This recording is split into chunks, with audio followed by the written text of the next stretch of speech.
अब लंबा इंतजार नहीं करना चाहिए भाई। 2050 में ऐसा होगा और बारे होगा तो होगा भी, हम कहाँ होंगे। इसी आंखों से सपने पूरे होते देखना है दोस्तों। सबको पता है कि टीएमसी के 20 में से 19 सांसद बागी हो गए, जिसमें यूसुफ पठान जैसे लोग भी शामिल हैं, यानी घोष जैसे नेता भी शामिल है। बहुत बड़े बड़े और वरिष्ठ, जिनको देखकर लगता नहीं था कभी ये ऐसे अपनी ही पार्टी से बगावत करते नजर आएंगे। खैर, वो अलग अलग होते हुए नजर आए, लेकिन इन सब के लिए बीच एक बड़ा दावा किया गया। दावा यह है कि हर एक सांसद को, यानी 2029 तक जब अगला लोकसभा चुनाव होगा, तब तक 1 करोड़ रुपए महीना दिया जाएगा। और ये खबर कहां से निकली है, दावा किसने किया, बताऊंगा आपको। लेकिन इसके साथ साथ एक और महत्वपूर्ण खबर निकलकर सामने आई है। 20 सांसद, 60 विधायक साथ छोड़ जाते हैं। लेकिन मैंने आपको बताया था, जैसे ही ये खबर निकल कर आई कि कांग्रेस में विलय की बात टीएमसी की चली, वैसे ही वो तमाम और लोग जो इस्तीफा देने की तरफ बढ़ रहे थे वो रुक जाते हैं। लेकिन 2 नाम बड़े चर्चाओं में इस वक्त हैं। वो कौन से नाम हैं जिन्होंने परिस्थिति चाहे कैसी भी हो, ममता बनर्जी का साथ छोड़ने से इनकार कर दिया, और 4000 जो ईवीएम जलकर खाक हो गई हैं, उसको लेकर अब चूंकि आपके चैनल ने एक खबर पहले दिखाई थी, उसके बाद आप देखिए अब हालात क्या बनते नजर आ रहे हैं। चीज़ें और ज़्यादा विपरीत होती नजर आ रही हैं और उसको लेकर कई कहानियां निकलकर सामने आई।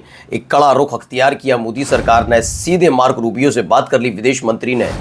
मुझे ऐसा लगता है कि कड़ी फटकार लगाई है, लेकिन ट्वीट जो किया गया उसे पढ़ लीजिएगा, इससे ऐतिहासिक कदम नहीं हो सकता। और क्या क्या है बताता हूं आपको। नमस्कार, मैं हूं प्राज्वल गौतम और आप देख रहे हैं the live TV. The live TV, सच सबसे आगे। पहले खबर ये जरा देखिए। सत्य हिंदी न्यूज चैनल पर वरिष्ठ पत्रकार आशुतोष से बातचीत में पत्रकार भूपेंद्र चौबे ने टीएमसी के बागी एमपीज पर हैरान करने वाली जानकारी दी। आपको पता है आशुतोष एक वरिष्ठ पत्रकार है, बीच में अब आम आदमी पार्टी में चले गए थे, लेकिन उससे पहले जब न्यूज़ 18 नहीं हुआ करता था, उस समय एक नाम था और इनका शो भी आता था। बहुत शानदार तरीके से ये करते थे कार्यक्रम। वरिष्ठ पत्रकार है, सब जानते हैं। फिलहाल इस समय यूट्यूब चैनल है इनका सत्य हिंदी के नाम से। इस पर इनके साथ भूपेंद्र चौबे जो वरिष्ठ पत्रकार है वो भी जुड़े। उन्होंने टीएमसी के बागी एमपीज पर एक हैरान करने वाली खबर दी, एक जानकारी दी। भूपेंद्र चौबे ने कहा कि उनके भरोसेमंद साथियों ने महत्वपूर्ण जानकारी दी है। बागियों को हर महीने 1 करोड़ रुपया अगले लोकसभा चुनाव तक मिलता रहेगा, ये भूपेंद्र चौबे ने कहा है। उनका दावा है कि अगले लोकसभा चुनाव यानी साल 2029 तक हर एक सांसद को, जिसने बगावत की है टीएमसी से, 20 सांसदों को 1 करोड़ रुपए, यानी अगर ऐसे हिसाब लगाए तो 20 करोड़ रुपए महीना इन बागी सांसदों पर खर्च किया जाना है। इसकी वजह भी आपको बाद में बताऊंगा ऐसा क्यों है, लेकिन फिलहाल ये है। इसमें एक क्रांति कुमार लिखते हैं, इन्होंने सुना होगा उनका इंटरव्यू, कि आशुतोष ना सुनकर डर गए, बोले इस न्यूज़ को हम या कोई कंफर्म या पुष्टि नहीं कर सकता, लेकिन फिलहाल ये अपने आप में एक बहुत बड़ा दावा, वो भी भूपेंद्र चौबे जैसे पत्रकारों के जरिए। दरअसल आपको इतना समझना होगा कि नरेंद्र मोदी जी की सरकार, मौजूदा सरकार जो है वो बैसाखी पर चल रही है। ज़रूर नीतीश कुमार के जेडीयू को इन्होंने एक तो पूरी तरह से कंट्रोल कर लिया हो, लेकिन टीडीपी यानी कि चंद्रबाबू नायडू अभी भी इनके कंट्रोल में नहीं है। इसलिए कई दफ़ा चंद्रबाबू नायडू के नखरे उन्हें उठाने पड़ते हैं। 16 सांसद उनके पास हैं। खबर महाराष्ट्र से आ रही है, एकनाथ शिंदे और उद्धव ठाकरे अगर एक साथ आते तो एकनाथ शिंदे की पार्टी के 7 सांसद, कुल मिलाकर यह आंकड़ा हो जाता है 16 और 23 सांसद का। मौजूदा तौर पर अगर आप देखेंगे तो 293 सांसद मोदी जी को समर्थन दे रहे हैं सरकार में। अगर यह आंकड़ा दोनों ही चले जाते हैं, एकनाथ शिंदे और टीडीपी अपना हाथ पीछे खींच लेती, तो ये आंकड़ा हो जाएगा 270 का, और जैसे ही 270 होगा लड़खड़ा कर सरकार गिर जाएगी। इसलिए अभी टीडीपी के नखरे उठाए जा रहे हैं। बागी जो सांसद 20 आए हैं, अगर ये एडजस्ट हो जाते हैं, बीजेपी के साथ आकर एडजस्ट हो जाते हैं, जो संवैधानिक तौर पर सही भी माना जाएगा, ऐसा गलत नहीं माना जाएगा, क्योंकि उसमें होता है कि एक तिहाई से ज़्यादा अगर सांसद आते हैं या विधायक आते हैं तो वो विधायक उनकी सांसदी बरकरार रहती है। ऐसे में न टीडीपी के नखरे उठाने होंगे और न ही इन्हें नखरे उठाने होंगे फिर एकनाथ शिंदे के और किसी और राजनीतिक दल की। तो 20 सांसद इनके पास होंगे, यानी कुल मिलाकर इनके पास 290 की तादाद तब भी होगी। आराम से सुचारू रूप से सरकार चलती जाएगी। हाँ, अगर इस खबर को माने कि हर बागी पर 1 करोड़ रुपए खर्च कर रहे हैं, यानी 20 करोड़ रुपए महीना खर्च करना होगा as per the Bhupendra Choubey. मेरे भी चैनल इसकी पुष्टि नहीं करता। खैर, अब आइए, टीएमसी के 20 सांसद, 60 विधायक छोड़कर गए। ममता की ढाल बन गए बिहार के ये 2 नेता। पश्चिम बंगाल में सत्ता बदलते ही ममता बनर्जी के साथ सियासी खेला हो गया। टीएमसी के विधायकों के बाद सांसद भी अब साथ छोड़ते नजर आ रहे हैं। इसी सियासी संकट के बीच ममता बनर्जी के साथ कोई ढाल बनकर खड़ा है तो वो दो बिहारी नेता हैं, जिसमें एक शत्रुघ्न सिन्हा है तो दूसरे हैं कीर्ति आजाद। दोनों ने ही उम्मीद थी, क्योंकि दोनों के अगर रवैया देखें तो सियानी घोष वगैरह तो आप नई पीढ़ी की नेता के तौर पर देखते भी होंगे, और उनके तर्कों में कितना दम है ये मैं नहीं कहता, लेकिन शत्रुघ्न सिन्हा और कीर्ति आजाद ये दोनों लंबे समय से, मैं आपको क्लियर इन दोनों के बारे में बात बता दूं, ये दोनों लंबे समय से फिलहाल बीजेपी का विरोध, और बीजेपी के विरोधी नहीं है ये एक वक्त में भारतीय जनता पार्टी के साथ रह चुके हैं दोनों ही। हाँ, लेकिन मोदी शाह वाली बीजेपी जैसे ही शुरू हुई तो दोनों बीजेपी से अलग हुए, जिसमें बीजेपी के कई और वरिष्ठ नेता भी थे। आप जानते भी होंगे अटल अडवाणी के कैंप के जितने नेता थे उन्हें कैसे साइडलाइन किया गया। यशवंत सिन्हा भी उनका नाम है, वो जसवंत सिंह, बहुत सारे नेता थे, उनमें ये भी थे। और उसके बाद यहाँ से कहानी शुरू होती है। उम्मीद थी कि ये भी लौट कर आएंगे और बीजेपी का साथ देंगे, लेकिन इन्होंने मना कर दिया। और साथ किसके नजर आए? सीधे ही साथ नजर आ रहे ममता बनर्जी के। आइए यहां पर जरा एक और खबर निकली, फिर हमने खबर दिखाई थी, लेकिन समझिए क्या है। 4 मई को बंगाल इलेक्शन का रिजल्ट आता है। वीवीपैट की पर्चियां एक दिन पहले कूड़े के ढेर पर मिलती हैं। 50 से ज्यादा सीट्स पर आए रिजल्ट पर विपक्ष आपत्ति जताता है, और कल ही राजारहाट सीट के रिजल्ट में गड़बड़ी पता लगती है। आज 4000 ईवीएम जलकर राख हो जाती हैं। बस इस तरह से लोकतंत्र कितना जबरदस्त तरीके से चल रहा है, अंदाजा लगाइए।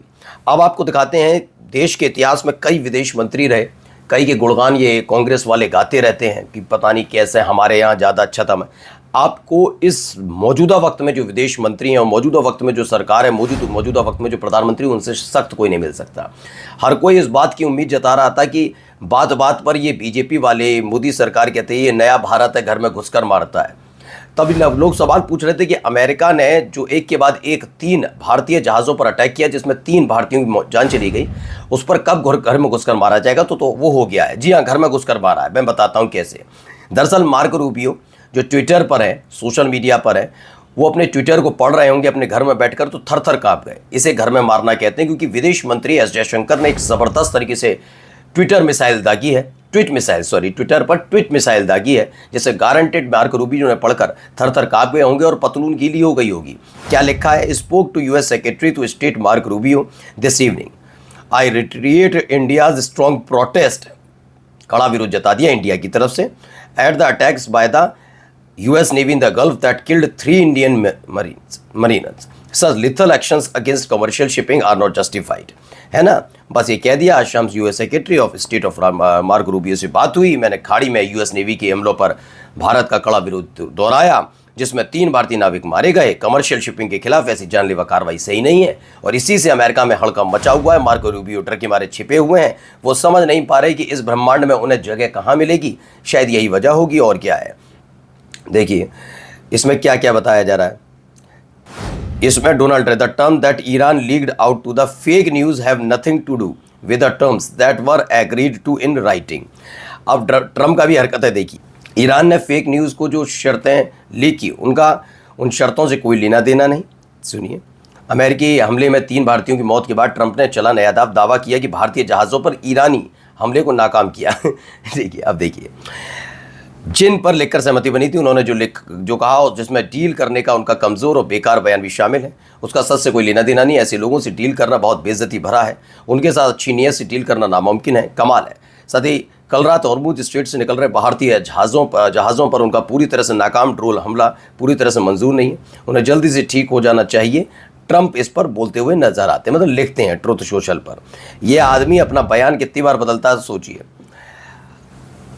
अब लेकिन हॉर्मुज स्ट्रेट में एक भारतीय जहाज़ के बारे में ईरान पर यूएस प्रेसिडेंट का आरोप पूरी तरह से बेबुनियाद है। इसको ईरान ने भी क्लियर कर दिया है।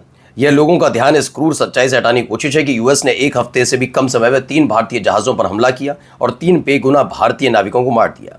यह बहुत बुरा है। अब मेरे ख्याल से ट्रंप के बयान पर ज़्यादा हमारे देश की मीडिया ट्रंप के बयान पर ज़्यादा भरोसा करेगी, क्योंकि ईरान को उन्हें जिम्मेदार ठहराना है। ठहराना क्यों है ये बताने की ज़रूरत नहीं। नरेंद्र मोदी साहब इजराइल चले गए, नरेंद्र मोदी साहब बार बार इजराइल चले गए, नरेंद्र मोदी साहब बार बार इजराइल चले गए, वहाँ से सम्मान हासिल किया। अब वो ईरान तो नहीं गए, अब ईरान वाला मसला तो उनका है नहीं, तो जहाँ वो जाएंगे वहाँ के गुणगान गाने होंगे। 3 भारतीय नाविकों की मौत पर उन्हें सच्चाई दिखाने से ज़्यादा इस पर आना ज़रूरी है।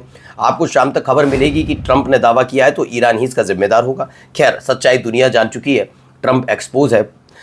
अब जरा सुनिए क्या कह रहे हैं। नरेंद्र मोदी साहब का पुराना बयान है 2011 का, लेकिन सुनना चाहिए। अब लंबा इंतजार नहीं करना चाहिए भाई। हाँ अच्छा। 2050 में ऐसा होगा और बारे होगा तो होगा भी, हम कहां होंगे। इसी आंखों से सपने पूरे होते देखना है दोस्तों। वो हो नहीं रहे, वो तो है। विकसित भारत के लिए 2047 का लक्ष्य रखने के लिए धन्यवाद प्रधानमंत्री मोदी जी। वैसे गुजरात के सीएम के तौर पर आपने कहा था अब लंबा इंतजार नहीं करना है भैया, 2050 में ऐसा होगा। अरे होगा तो होगा, हम कहाँ होंगे। बस ये बात इनसे मत कहिए। फिर ये इधर उधर दाएं बाएं, फिर नेहरू जी भी आ जाएंगे, फिर इंदिरा गांधी भी आ जाएंगे, सब आ जाएंगे। कोई भरोसा नहीं है। नमस्कार। द लाइव टीवी, सच सबसे आगे।